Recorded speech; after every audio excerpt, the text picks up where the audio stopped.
o ambiente e o clima de golpe estava em evidência. Como eu lembrei há pouco, nós estávamos de prontidão rigorosa, armados, né?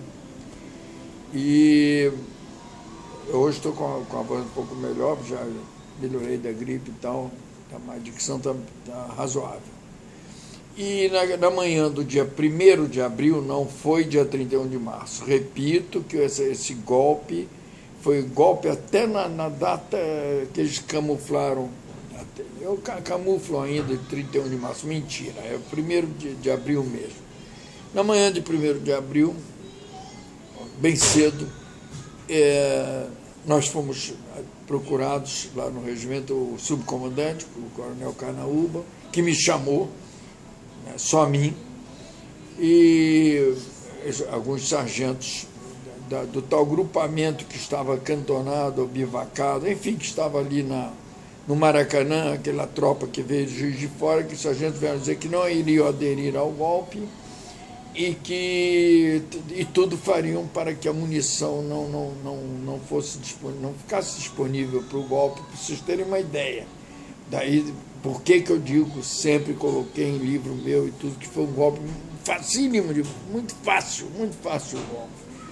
E nessa mesma manhã, depois de sermos procurados, e o coronel ter dito a eles que aguardassem lá, voltassem para a sua unidade lá no Maracanã e aguardassem, e eu fui encarregado de ir para o Palácio Laranjeiras imediatamente, tentar entrar em contato com o comando da tropa que estava guarnecendo lá o palácio, inclusive havia gente nossa também, era o Regimento Dragões de Independência, o Batalhão de Guardas, etc., PE.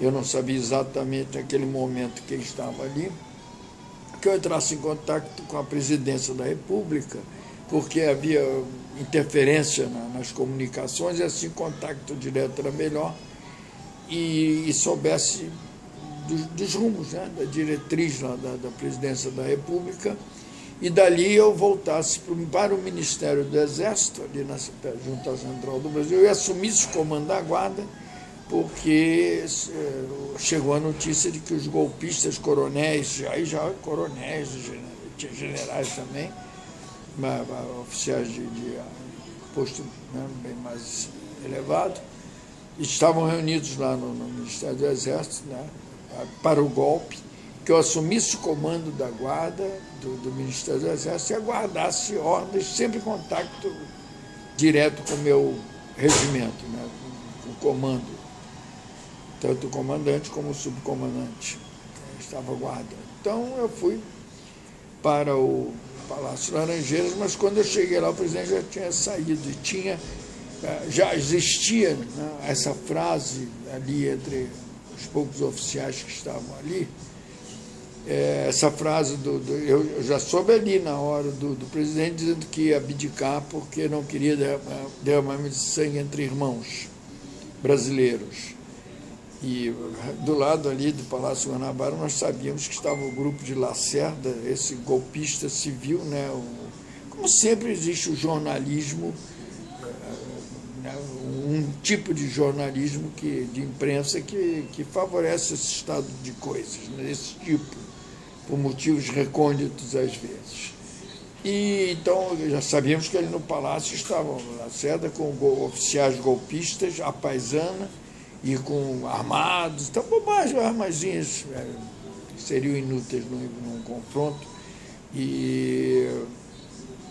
Mas havia também morteiros do Exército já assestados para o Palácio, havia carro de combate, que é popularmente chamado tanque, e eu cheguei lá, o presidente não estava mais, já havia viajado para Brasília, e dali então eu voltei para o Ministério do Exército, assumi o comando da Guarda, naquela manhã do dia 1º de abril, sabendo que lá ali ao lado do Ministério havia movimentos de tropas e tal, assim, passando, né? A gente não ficou muito sabendo o que estava acontecendo, não.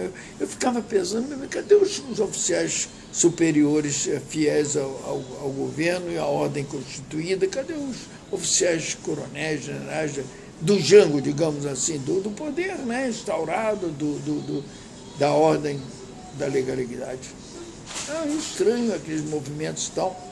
Quando chegam alguns sargentos do regimento nosso, que estavam ali na casa. A Casa da Moeda estava guarnecida pelo Exército. Ali no Campo Santana, ao lado da tradicional Faculdade de Direito da Nacional, naquela época, né? E hoje o FRJ, Faculdade de Direito, e esses sargentos chegaram, eles estavam fazendo uma ronda, a eles caberia também fazer uma ronda, uma espécie de observação em torno do Ministério do Exército, mas ali é do lado, né? A coisa ali é o quê? Uns 500 metros, talvez, e do Ministério chegaram muito assustados, muito preocupados, dizendo que um grupo de civis, em várias combis, civis armados com metralhadora e revólver, tinham chegado atirando no povo que estava concentrado no Largo do Caco. Até então eu próprio não sabia o que era Caco. É o Centro Acadêmico Cândido Oliveira, é o diretório da Faculdade Nacional de Direito, hoje, né, o FRJ, que o povo estava ali concentrado e os estudantes estavam clamando por democracia, por enfrentar o golpe, e alguns até gritando: o exército é do povo, tal, é nosso. Me engano, ali não era não, porque não havia comando para isso. E os estudantes estavam clamando o povo que circula por ali, e vários estudantes da UNE, depois eu soube que eram da UNE, também estavam ali junto com os da faculdade, para tentar uma reação ao que estava em andamento, que era o golpe. E teriam chegado esses caras atirando, dispersaram o povo fugiu para o Campo Santana, uns, outros para a rua Moncovo Filho, e segundo informações que eu tive de alguns dos estudantes, né, que depois, né, a gente pode usar essa palavra, sobreviveram, né, mas eu soube por eles que houve alguns feridos ali do povo, e que levaram pessoas a guerra, coisa assim, não sei, e que eles estavam na seguinte situação: armas apontadas para a porta da faculdade, aquele portão imenso, né? Eu não sabia o que era, depois fui ver, e as armas apontadas, e alguns desses civis paramilitares, grupamentos paramilitares, já estavam jogando bomba de gás lacrimogêneo pelas janelas da faculdade. Os estudantes teriam que sair obrigatoriamente pelo portão, porque eles chegaram a atirar, os estudantes correram para dentro da faculdade e fecharam o portão. Então, eles teriam que sair por ali, as armas estavam apontadas, é um verdadeiro massacre, covarde, uma coisa inacreditável, né? E aquilo é uma área nossa, uma área ali junto da Casa da Moeda, tinha a Rádio MEC também ali do lado. Aquilo é uma área militar, eu fiquei perplexo com aquilo, mas não dava tempo de pensar muito sim, de agir. Então eles vieram, digo, então vamos reunir um grupamento, né, nosso, e vamos lá. E vamos, o jipe não startou 2 minutos, 3 minutos, mesma coisa, do lado ali. Vamos para lá, vamos. E quando eu cheguei, realmente, a cena era essa. Então eles estavam apontando aquelas combis todas, uma ao lado da outra, fechando o caminho, e eles armados apontando para a porta da faculdade, aí alguns jogando bombas de gás lacrimogêneo pela janela, caíam na varanda, outras quebravam o vidro, caíram lá dentro. Eu dei um aviso no sentido de que aquilo era uma área militar, alertei primeiro com com a possível tranquilidade, e que eles se retirassem dali. É claro que eu tinha um carro de combate também ali, do Exército, né, um tanque, né? E nós estávamos bem preparados em armamento. Eles não obedeceram, não, continuaram apontando. Eu dei um segundo aviso, eles abaixaram as armas, mas não se retiraram do local. Aí houve uma escaramuça, né? Chegou um momento muito delicado e eles tiveram que fugir. Entraram rapidamente nos Kombi e fugiram mesmo. E há quem diga que eles entraram, foram se abrigaram ali no pronto-socorro, não sei, isso não sei. Bom, feita essa intervenção armada e necessária, eu mandei abrir o portão, arrombar aquela porta lá, mas alguns estudantes que estavam ali na primeira sacada, ali na janela, tinham visto que era uma coisa que eu tinha intervindo no sentido de enfrentar aqueles caras e viram que era uma tropa amiga, né? Amiga, também já tinham ido lá para abrir o portão, mas a maioria achava ao contrário. Eles confessam isso abertamente, hoje eles dão depoimento, dão assim, entrevistas sobre isso. Eles achavam que eu cheguei para acabar de massacrá-los com carros de combate, com armas e tudo, e era exatamente o contrário. Aí entra um folclorezinho pouco, assim, negócio assim, bem desagradável mesmo, pouco verossímil, de que eu recebera ordens do Exército para ir lá massacrá-los e que eu cheguei lá, vi que eram estudantes e que aí me transformei em defensor deles e tal. Não foi nada, ninguém me deu essa ordem, nem daria nunca uma ordem desse tipo. Foi nada disso, foi um alerta que os sargentos me deram. E aí eu entrei lá, né, entramos sem máscara de contra-gases, porque abrimos tudo já, mas não abri janelas, tudo. E aí veio aquelas cenas horríveis, né, estudantes caídos nas escadas, chorando, outros a maioria com lenço no nariz, tapando, umas cenas que eles podem contar melhor do que eu, estou aí para dizer como é que foi. Entrei junto. Quando eles viram que era para salvá-los, foi palma e tal, aquelas coisas.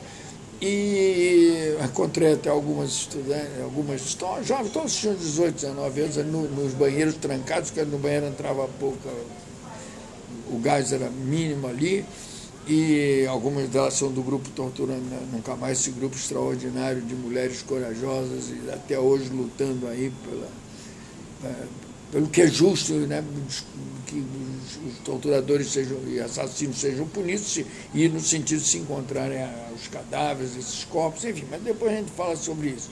Então, aqueles jovens todos e tal, e né, havia gente, por exemplo, como advogado, né, o Walter Joaquim, que ele conta até hoje, ele estava já tentando pular lá de trás para o chão pular lá da janela, lá embaixo, onde era o piso lá de entrada da rádio, e ia quebrar as pernas, no mínimo, né?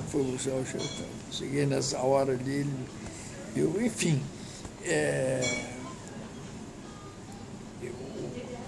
eu organizei a saída desses grupos com os meus militares, né? Acompanhando de 10 em 10, uns saíam pela Moncorvo Filho, eu mandei acompanhá-los, e outros saíam pelo Campo Santana, eu mandei acompanhá-los, porque eu sabia se esses caras tinham ficado por ali, que iam intervir, cometer o que iam completar a cena bárbara que ia atirar nos estudantes, tal. Mandei sair acompanhando de 10 em 10, tal. Durou mais ou menos uma hora essa operação, 50 minutos por aí. Mais ou menos, também tinha que intervalar. E aí pronto, eles se foram e aí eu voltei para o Ministério do Exército com meus militares, né, subordinados. Quando eu cheguei, um tenente já tinha saído dali, sempre tem um dedo duro, né? Isso aí é instituição. Dedo duro é instituição. Hoje até mudaram o nome para delator, delação, uma coisa assim. Um dedo duro mais sofisticado, né? Mas, enfim, já tinha ido lá e tinha dito para o coronel, um dos líderes do golpe lá, que eu tinha entrado atirando, já tinha atirado contra aqueles defensores da paz, aquela besteira toda, uns bandidos ali, uns paramilitares covardes.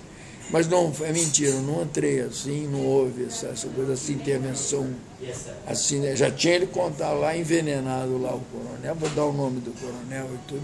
Quando eu voltei, esse coronel mandou me chamar ali no segundo andar, e aí eu fui preso ali, ele já estava com a equipe dele, tudo major, coronel, porque eu não podia prender o posto inferior ao meu, eu era capitão, já estava saindo para ser promovido a major. E ali começou a prisão e começariam, então, coisas que os 20 anos aí, que eu vou falar sobre esses 20 anos, comprovariam que ali começou um outro mundo para mim, né?